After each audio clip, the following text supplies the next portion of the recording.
జీవితం అనేది ఒక ప్రయాణం.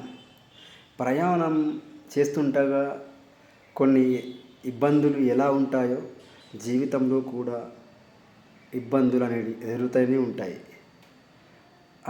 ఆ ఎత్తు పల్లలు ఎదుర్కొంటేనే మన జీవితం. మిత్రమా, ఎప్పుడు సుఖంగా ఉండాలంటే ఉండలేవు. కష్టమెరుగని సుఖం అనుభవించడం అది జీవితంలో ఎవరికి సాధ్యం కానిది. అదే మానవుని జీవితం. అన్ని జన్మల్లోకెల్లా మానవ జన్మే గొప్పది.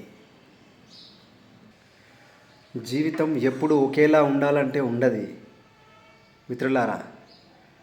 సమయంని బట్టి కాలంని బట్టి నిర్ణయిస్తుంది.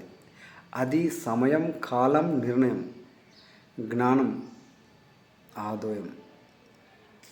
దానివల్ల కాలము నిమిషానికి ఎట్లా చేంజ్ అవుతుందో కాలం గుణంసుగా అంతే చేంజ్ అవుతూనే ఉండాలి. దాని అనుసంధానంగానే మనం మెదలాలి. అప్పుడు సమాజంలో ఏంటి సాధించాల్సింది? మంచి పేరే. అంతే తప్ప నీకున్న ఆస్తులు, నీకున్న డబ్బు, బంగారము, బంగ్లాలు ఏది రాదు. ఉండే 4 రోజులు మంచిగానే బ్రతుకుదాం, కలిసి ఉందాం. ఒకరికి ఇబ్బంది పడేలా పని చేయొద్దు.